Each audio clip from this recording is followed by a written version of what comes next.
નમસ્કાર મિત્રો, સ્વાગત છે તમારું અમારી યુટ્યુબ ચેનલ ઓનલી ઇશ્યુની અંદર। મિત્રો છેલ્લા 24 કલાકની અંદર જોવા જઈએ તો 50 જેટલા તાલુકાની અંદર વરસાદ પડ્યો છે। સૌથી વધુ વરસાદ 1 ઇંચ ડાંગ જિલ્લાની અંદર પડ્યો છે। બાકી ક્યાંય જોવા જઈએ તો મિત્રો ખાસ કરીને જોવા જઈએ તો ગઈકાલે વરસાદ જોવા મળ્યો નથી। ખાસ કરીને માત્ર ને માત્ર ઝાપટા સ્વરૂપે વરસાદ હતો, એ પણ દક્ષિણ ગુજરાત, વલસાડ, ડાંગ સહિતના વિસ્તારોમાં વરસાદ જોવા મળ્યો હતો। બાકી સમગ્ર ગુજરાતની અંદર જોવા જઈએ તો તડકો નીકળ્યો હતો, એટલે કે વરાપ જોવા મળી હતી।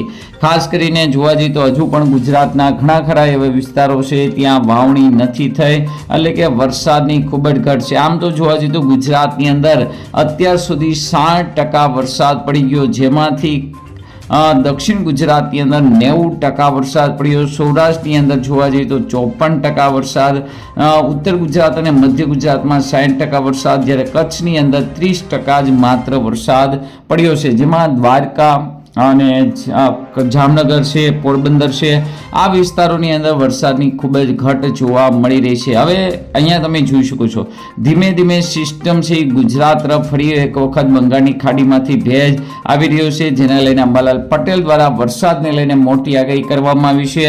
આ બાજુ જે સાયક્લોન હતું, જે વાવાઝોડું હતું, તે મિત્રો ગુજરાત ઉપર થઈ અને રાજસ્થાન ઉપર મિત્રો ધીમે ધીમે આ સાયક્લોન છે એ ગયો તો ફરી છે પાછું રિટર્ન થવાના ચાન્સીસ ખૂબ જ છે, જેને લઈને 8 તારીખથી ફરી એક વખત વરસાદને લઈને આગાહી કરવામાં આવી છે। 8 તારીખની આસપાસ રાજસ્થાનની ઉપર જે સાયક્લોન બનેલું છે, આ સાયક્લોનને કારણે ગુજરાતમાં તેની અસર થશે અને ગુજરાતના ઘણા વિસ્તારોની અંદર હળવોથી લઈને મધ્યમ વરસાદ જોવા મળવાનો છે। સાથે સાથે 18 તારીખે મઘા નક્ષત્ર પણ શરૂ થઈ રહ્યું છે। મઘા નક્ષત્રની સાથે ગુજરાતની અંદર મિત્રો એક જોરદાર, એટલે કે બંગાળની ખાડીની અંદર એક જોરદાર સાયક્લોન બનવાનું છે, અને આ સાયક્લોન છે એ 17-18 તારીખની આસપાસ, એટલે કે જ્યારે મિત્રો જોવા જઈએ તો જે મઘા નક્ષત્ર ચાલુ થઈ જાય છે ત્યારે જ મિત્રો અસર કરશે। તો આજના વિડીયોમાં તમામ માહિતી ડિટેલ્સમાં જોશું કે ખાસ કરીને આ વાવાઝોડાની અસર ગુજરાતમાં ક્યારે થશે, અંબાલાલ પટેલની 8 થી 18 તારીખથી લઈને ભારે વરસાદની આગાહી, તો આ તમામ માહિતી જોશું। તો આ વિડીયોને અંત સુધી જોજો, તેમજ મારી યુટ્યુબ ચેનલ ઓનલી ઇશ્યુ પર આપ નવા હો તો ચેનલને સબસ્ક્રાઇબ કરી દેજો, તેમજ મિત્રો આ વિડીયોને લાઇક કરી દેજો।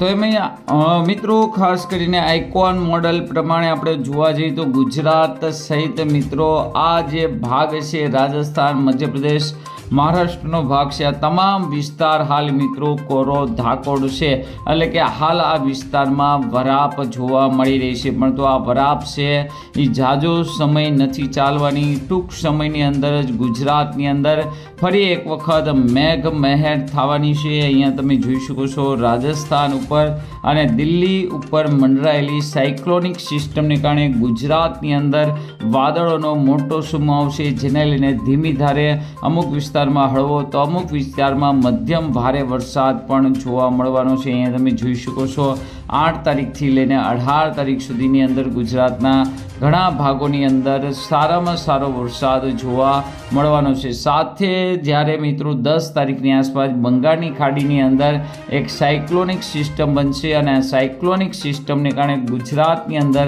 આગામી સમયની અંદર જોવા જઈએ તો ખૂબ જ સારો વરસાદ જોવા મળવાનો છે। આ સાયક્લોનને કારણે ગુજરાતમાં ક્યારે વરસાદ જોવા મળશે તેને લઈને જ મિત્રો આપણે વાત કરવાના છીએ। સાથે સાથે અહીંયા તમે જોઈ શકો છો કે હળવો છે વરસાદની જે ધરી છે જે હિમાલય તરફ સરકી જતી હોય છે, અને તેને હિસાબે ગુજરાતની અંદર વરસાદની ઘટ રહેતી હોય, ધીમે ધીમે આ વરસાદની ધરી છે એ પણ નીચલા લેવલે આવવા મળશે, જેને લઈને ગુજરાતની અંદર ફરી એક વખત સારા વરસાદના સંકેત જોવા મળવાના છે। તો અહીંયા તમે જોઈ શકો છો 14 તારીખનો મેપ અને 14 તારીખની આસપાસથી જ ગુજરાતની અંદર સારા વરસાદના સંકેત મળી રહ્યા છે। સાથે સાથે બંગાળની ખાડીવાળી સિસ્ટમ પણ ધીમે ધીમે મિત્રો આગળ વધી અને ગુજરાત તરફ આગળ વધી રહી છે, ત્યારે મિત્રો મઘા નક્ષત્રની અંદર મોરના વાહન સાથે ખૂબ જ ભારેથી અતિ ભારે વરસાદનો રાઉન્ડ આવી શકે છે, અને તમે જોઈ શકો છો આ વખતેનો રાઉન્ડ જરૂરથી મિત્રો ખાસ કરીને અરબી સમુદ્રને પાર કરી દેશે,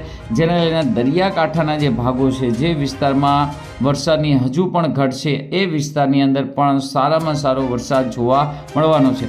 આવો જોઈએ આગામી સમયની અંદર હવામાન વિભાગ આગામી 7 દિવસની કેવી આગાહી આપે છે, એટલે કે આપણું ગુજરાત હવામાન વિભાગે ક્યાં ક્યાં વરસાદની આગાહી આપેલી છે તે પણ આપણે જોઈ લેવી.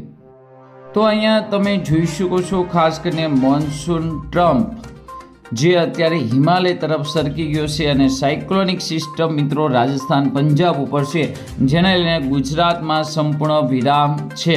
અહીંયા તમે જોઈ શકો છો હાલ મિત્રો 4 તારીખ એટલે કે આજનો લેટેસ્ટ પૂર્વના રાજ્યોની અંદર ભારે વરસાદ પડી રહ્યો છે. આ સિવાય જ્યાં પીળો ભાગ છે ત્યાં પણ સારા વરસાદની શક્યતા છે. ગુજરાતની અંદર ગ્રીન છે. અહીંયા તમે જોઈ શકો 5 તારીખે પણ ગુજરાતની અંદર ભારતીય હવામાનનું ગ્રીન એલર્ટ, પરંતુ 9 તારીખે એટલે કે 7, 8, 9 તારીખે રાજસ્થાન ઉપર એટલે કે ફરી પાસે સિસ્ટમ ઉથલો મારવાને કારણે અહીંયા તમે જોઈ શકો છો યલો એલર્ટ છે, એટલે કે હળવો વરસાદ જોવા મળશે. ગુજરાત હવામાન વિભાગની આગાહી કેવી છે તો તમે જોઈ લો. આજે છે 4 તારીખ, સંપૂર્ણ ગુજરાતમાં રાહત, દક્ષિણ ગુજરાતની અંદર ક્યાંક ક્યાંક વરસાદ જોવા મળી શકે છે. છતાં પણ ગઈકાલે 50 જેટલા તાલુકાની અંદર વરસાદ પડ્યો. આવા જ ઝાપટા છે ચાલુ રહેશે. 5 તારીખનો મેપ પણ સેમ ટુ સેમ, 6 તારીખનો મેપ પણ એમ જ કહે છે દક્ષિણ ગુજરાતની અંદર ભારે વરસાદી ઝાપટા રહેશે. 7 તારીખ, 8 તારીખ અને 9 તારીખ સુધીનો વરસાદને લઈને આગાહી છે. તો તમે જોઈ શકો છો 9 તારીખ સુધી ગુજરાતની અંદર કોઈ મોટી આગાહી નથી, પરંતુ જે આપણે સાયક્લોનની વાત કરી તે 14 તારીખની આસપાસથી ધીમે ધીમે ગુજરાત સુધી પહોંચી આવશે, જેને લઈને ગુજરાતની અંદર 14 તારીખથી સારામાં સારા વરસાદની શરૂઆત થઈ જશે. તો આજના વિડીયોમાં આટલું જ. અસ્તુ. જય હિન્દ, જય ભારત.